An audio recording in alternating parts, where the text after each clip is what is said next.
Welcome back in my channel best commerce classes. My name is Shivani. हम लोग जो अपना लास्ट वीडियो था बिज़नेस स्टडीज़, जो हमने अपना दूसरा सब्जेक्ट उठाया था कॉमर्स क्लास 11 का, उसी को बात करेंगे।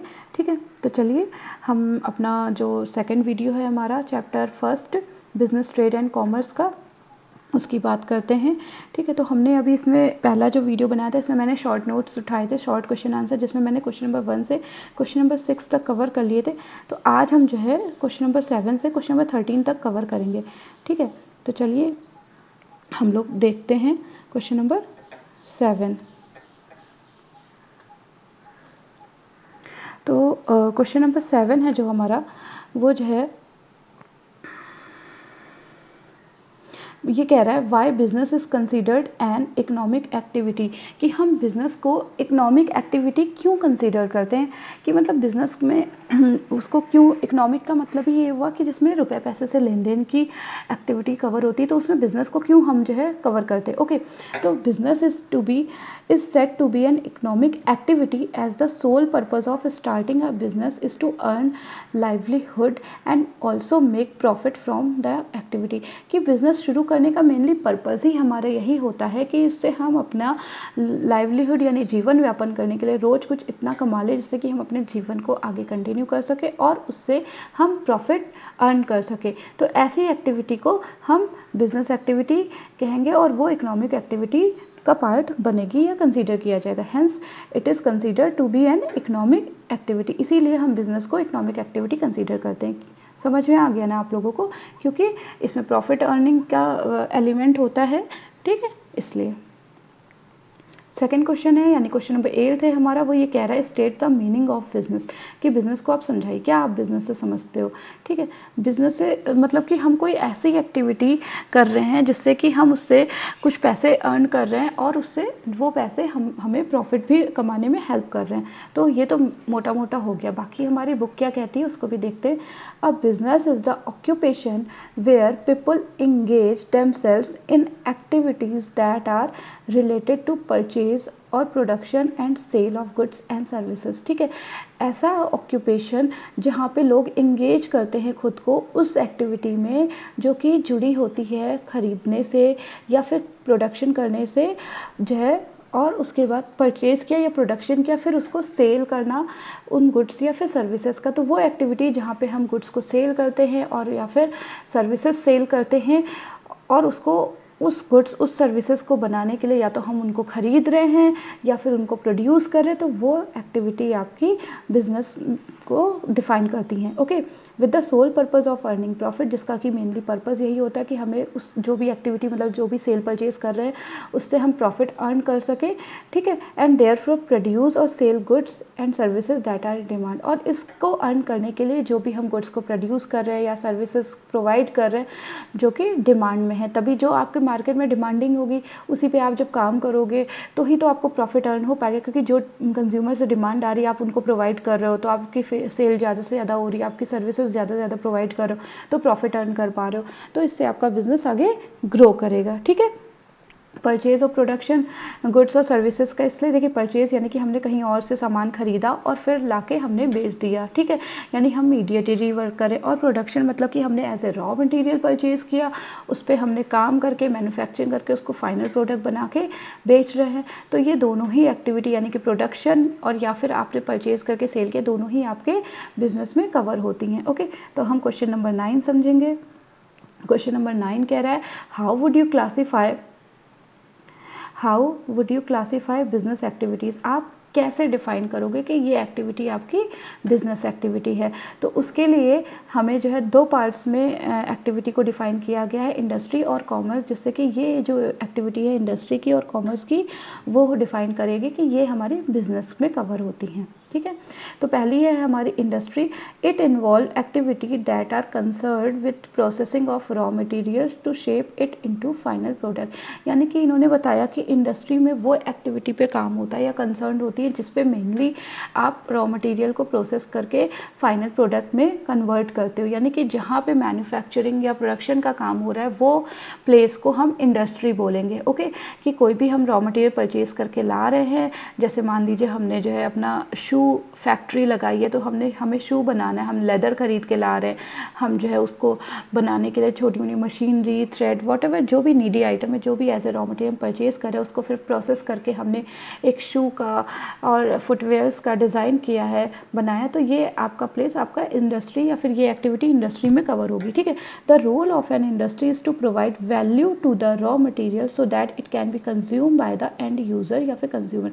मतलब जो इंडस्ट्री का रोल है वो मेनली वही है कि वो रॉ मटेरियल को वर्क करके अल्टीमेटली कंज्यूमर के लिए प्रोवाइड करते हैं, जिससे कि वो उसे कंज्यूम कर सके या फिर वो उनके नीड को सेटिस्फाई कर सके, ठीक है।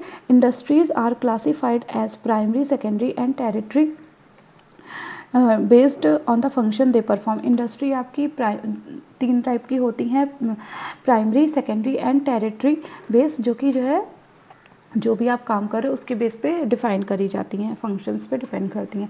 फिर है आपका commerce, it is mainly concern with trading and related activities. जो कॉमर्स है उसका जो काम है वो आपका मेनली कंसर्न होता है ट्रेडिंग और उसी से जुड़ी हुई एक्टिविटी। ट्रेडिंग जिसमें कि आप सेल परचेज करते हो, और रिलेटेड एक्टिविटी यानी कि आपकी मेनली जो ट्रेडिंग है उसको सपोर्ट करने के लिए जो अदर एक्टिविटी परफॉर्म करी जाती हैं वो आपके कॉमर्स में कवर होंगी, ठीक है। It includes exchange of goods and services, यानी कि आपके कॉमर्स में गुड्स और सर्विसेज का एक्सचेंज, ठीक है, यानी कि गुड्स दिया उसके बदले में सर्विस ले ली, या सर्विस दिया उसके बदले में गुड्स मिल गया, मतलब जो उसका पेमेंट है वो पैसे में ना करके किसी अदर फॉर्म में किया, तो वो एक्सचेंज कहलाता है, वो भी आपका कॉमर्स में कवर होता है।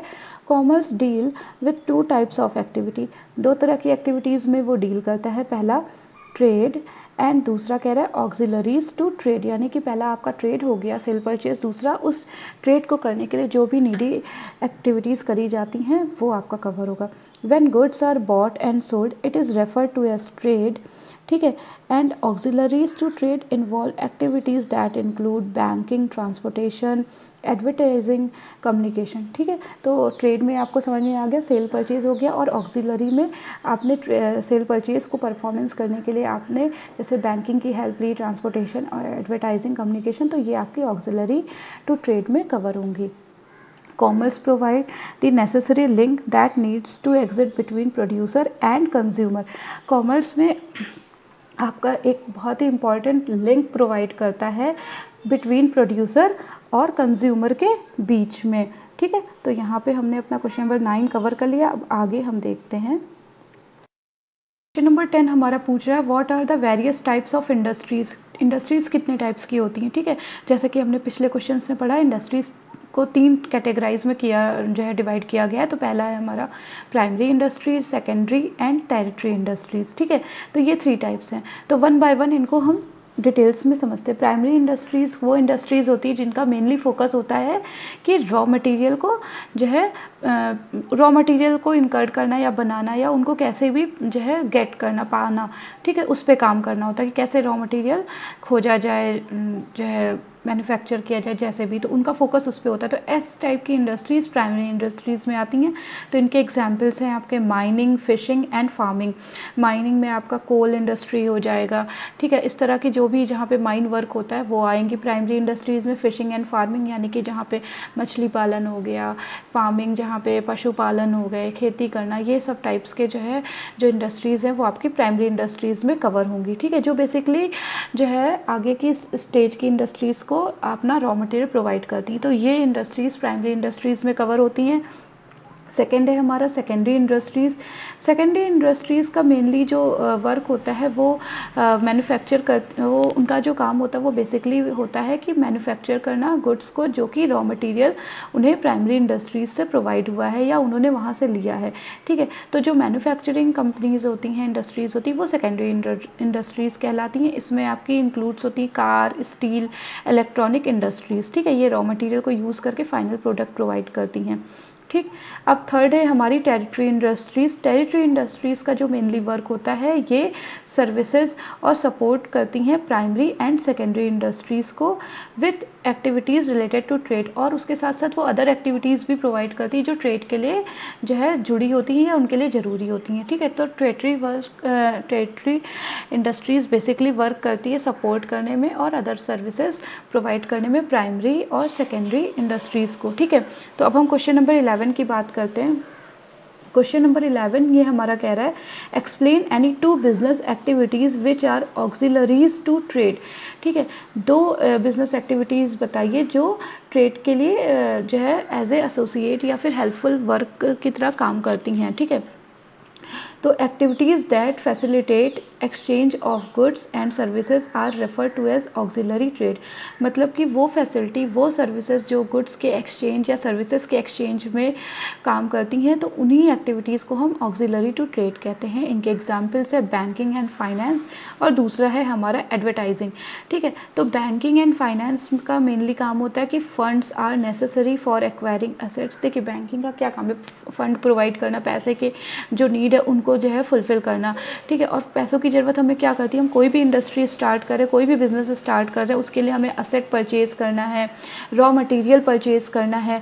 ठीक है, और दूसरे जो भी एक्सपेंस है उसके लिए हमें फ़ंड की ज़रूरत है, तो उसके लिए बैंकिंग, फाइनेंस ये सब हैं। ठीक, तो ये आपकी एक्टिविटीज़ आएंगी आपकी ऑक्सिलरीज टू ट्रेड एक्टिविटीज़ में। These funds can be obtain from a bank. आप ये पैसे बैंक से आप ले सकते हो। Therefore banking help business activities to meet the required fund. Okay, second है हमारा advertising. It is an important component of marketing. Advertising बहुत इंपॉर्टेंट रोल प्ले करता है मार्केटिंग के जो है जब जहाँ पे मार्केटिंग की बात होती है तो एडवर्टाइजिंग बहुत इंपॉर्टेंट मेजर रोल प्ले करता है, क्योंकि एडवर्टाइजिंग की हेल्प से ही हम अपने प्रोडक्शन को, अपने प्रोडक्ट को इंट्रोड्यूस कर पाते हैं मार्केट में, वेल अवेयर और नोनली बता पाते हैं कि ये आया है, इसके क्या बेनिफिट्स हैं, फीचर क्या हैं। ठीक है, जिससे कि कंज्यूमर तक इंफॉर्मेशन पहुँचे और फिर वो उसको कंज्यूम करे।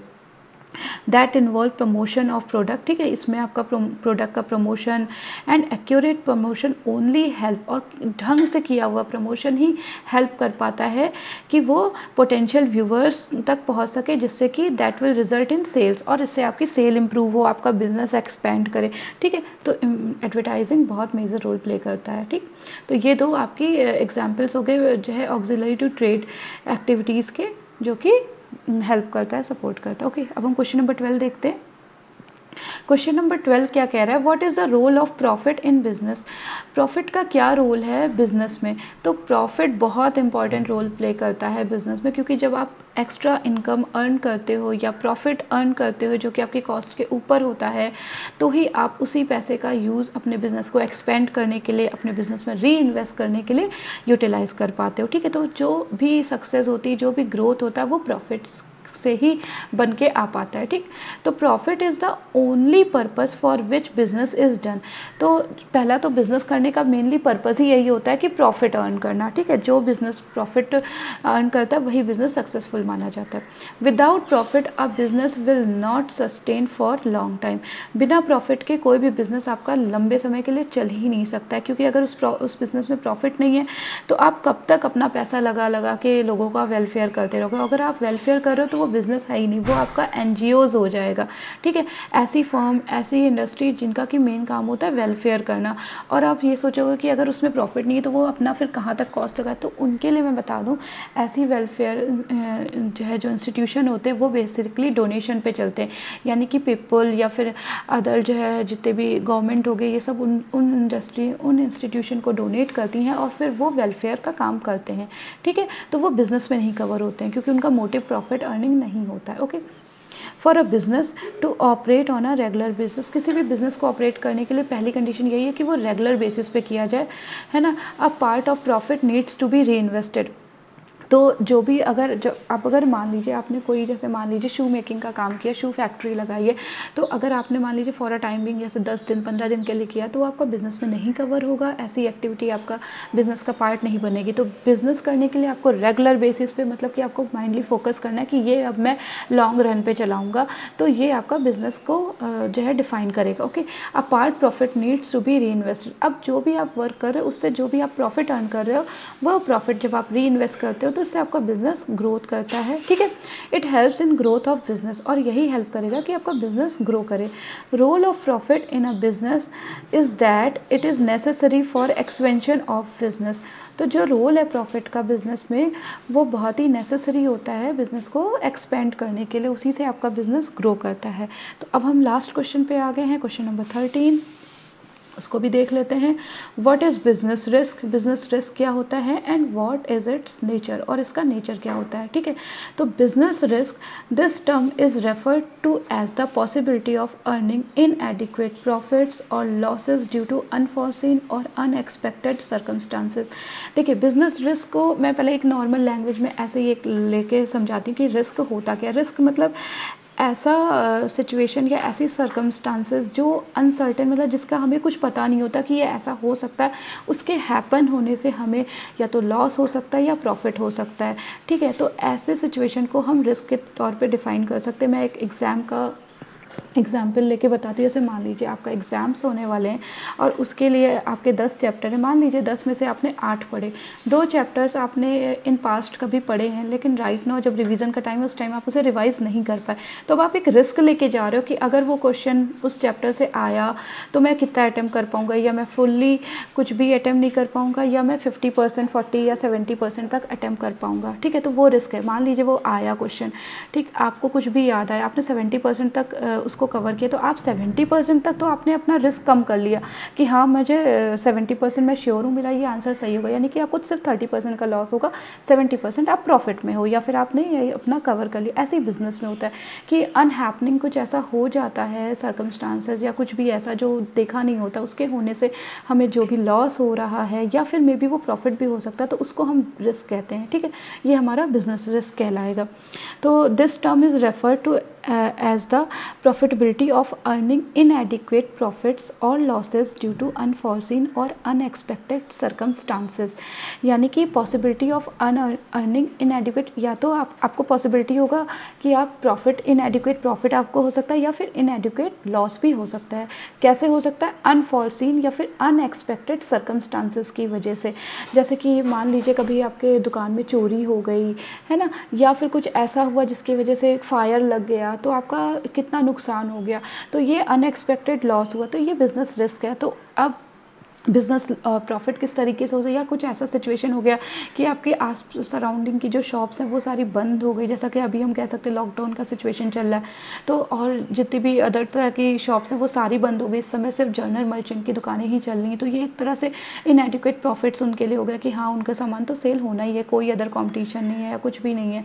ठीक है, तो ये जो है ये बिज़नेस रिस्क में कवर करेगा या उसे डिफाइन करेगा। ठीक है, इट कैन हैपन, अब देखिए एग्जाम्पल दे रहे हैं, it can happen when demand for a particular product declines due to increase competition और चेंज इन कस्टमर प्रेफरेंस। मतलब ये ऐसा कब हो सकता है, जैसे कि मान लीजिए किसी पर्टिकुलर प्रोडक्ट की डिमांड्स अचानक से डिक्लाइन हो जाए, किस वजह से? ड्यू टू इंक्रीज कंपटीशन, यानी कि मार्केट में उस प्रोडक्ट के रिलेटेड इतना कंपटीशन बढ़ गया, इतने प्रोड्यूसर आ गए, इतने शॉपर्स आ गए, मैन्युफैक्चरर्स आ गए, जिसकी वजह से आपके प्रोडक्ट का जो डिमांड था वो रिड्यूस हो गया, कम हो गया। इसकी वजह से भी आपको लॉस सफ़र करना पड़ सकता है, ये भी बिजनेस रिस्क हो गया। या फिर कस्टमर की प्रेफरेंसेस चेंज हो गई, जो ब्रांड आप देते थे वो ब्रांड को वो ना यूज़ करके दूसरे ब्रांड को वो चूज़ कर रहे हैं, तो इसकी वजह से आपको लॉस सहन करना पड़ेगा। तो ये भी आपका बिजनेस रिस्क को कवर करता है। ओके, अब हम नेचर देखते हैं कि बिज़नेस रिस्क का नेचर क्या होता है। हमें 4 टाइप्स बताए गए हैं, 4 जो है पॉइंट्स बताएं जो आपके बिज़नेस रिस्क के नेचर को डिफाइन करते हैं। पहला है कि प्रॉफिट रिलेटेड टू रिस्क, यानी कि ऐसा रिस्क जिसमें कि हमें प्रॉफिट होने के चांसेस हैं, तो वो रिस्क को हम जो है एज ए रिवॉर्ड की तरह कंसीडर करते हैं। ठीक है, profit is obtain as a reward for the risk taken in business, यानी कि हमने बिजनेस में कोई मान लीजिए रिस्क लिया, लेकिन वो रिस्क हमें एज ए प्रॉफिट के फॉर्म में मिला, तो वो हमारे लिए एक तरह से इनाम ही तो हो गया कि हमने सोचा भी नहीं था कि ये हमें मिल सकता है ऐसा, लेकिन फिर भी इन हैपनिंग वो हो गया। जैसे मान लीजिए कभी कोई सर्वे हुआ या जो भी, उस सर्वे में ये डिक्लाइन हुआ कि हमारी शॉप को बेस्ट शॉप का अवार्ड मिला है, या फिर उसे बहुत अच्छा, उसकी क्वालिटी को बहुत ही जो है ग्रेड अच्छा मिला है, तो ये एज ए रिवॉर्ड की तरह काम किया, तो वहाँ पे जो हमारा बिजनेस रिस्क है वो एज ए प्रॉफिट की तरह जो है वर्क करेगा। ओके, सेकेंड है degree of risk taken depends upon the scale of operation of business. ठीक, कि आपका डिग्री, रिस्क की डिग्री क्या होगी, वो डिपेंड करेगा कि आपका ऑपरेशन कितना है, आपने कहाँ तक अपने रिस्क को बेयर कर सकते हो। जैसे हमने बताया ना एग्जाम में, मान लीजिए आपने वो पढ़ा, आपने कहा मैं 70% तक रिस्क उठा सकता हूँ, मतलब उसने 70% तक मैं कोशिश कर सकता हूँ मैं इस क्वेश्चन को अटैम्प्ट करूँ। वैसे ये है कि आपने मान लीजिए आपके जो है 1 लाख का सामान लगाया, उसमें आपने आपका ये है कि अगर इन केस मुझे लॉस होता है तो मैं 10-12 हज़ार तक का मैं लॉस रिस्क उठा सकता हूँ, कि मैं उतना रिस्क बेयर कर, मैं लॉस सफ़र कर सकता हूँ। ठीक है, तो ये डिग्री ऑफ रिस्क को डिफाइन करता है कि ये डिपेंड्स करता है upon the scale of operation of, कि आपके बिजनेस का ऑपरेशन कैसा है, क्या उसका स्केल क्या है, कहाँ तक आप रिस्क ले सकते हो। ठीक, थर्ड है हमारा risk is an essential part of any business. ये जो रिस्क है ये बहुत ही एसेंशियल, मतलब ये बिजनेस से जुड़ा ही है, ये होता ही होता है, आप इसे अवॉइड नहीं कर सकते, तो इसलिए एसेंशियल या इंपॉर्टेंट पार्ट होता है किसी भी बिजनेस का। ठीक, फोर्थ कह रहा है business risk arises due to uncertainties in business. Business risk जो आपका अराइज होता है वो अनसर्टेनिटी की वजह से, मतलब कुछ भी कहीं लिख के नहीं दिया जा सकता है कि ये रिस्क होगा ही होगा नहीं, या फिर हो सकता, कुछ भी नहीं लिखा है, ये अनसर्टेन होता है कि कभी भी कुछ भी आपने, पता चला 5 साल से बिजनेस कर रहे हो, कभी आपके दुकान में चोरी नहीं हुई, कुछ भी ऐसा नहीं हुआ, लेकिन अचानक से छठे साल में ऐसा कुछ हो गया, तो ये अनसर्टेन है। ठीक है, तो इसी के लिए हम लोग इंश्योरेंस और ये सब रिस्क कवरेज लेते हैं, जिससे कि हमें वो रिस्क को जो है हम पूरा 100% ना सफ़र करके कम से कम उसको मिनिमाइज़ कर सकें। ठीक है, जो आप आगे के चैप्टर्स में पढ़ोगे। ठीक है, तो हमने यहाँ पे अपना नेचर को पढ़ लिया, समझ लिया, तो इस तरह से हमने अपने शॉर्ट क्वेश्चन आंसर्स कवर कर लिए, कंप्लीट कर लिए। आई होप सो आपको ये क्वेश्चन आंसर समझ में आए हों। अगर आपको कुछ डाउट है, कन्फ्यूज़न है, तो आप मुझे कमेंट करके बता सकते हो। इसके बाद जो मेरा नेक्स्ट वीडियो आएगा वो इसी चैप्टर के लॉन्ग क्वेश्चंस पे होगा। ठीक है, तो ये सब आपके नोट्स में काफ़ी हेल्पफुल रहेंगे, एग्ज़ाम में भी बहुत हेल्प करेंगे, कैसे आपको लिखना है, क्या करना है। तो आपसे फिर मिलेंगे नेक्स्ट वीडियो, नेक्स्ट लेक्चर में। Till then take care, bye bye.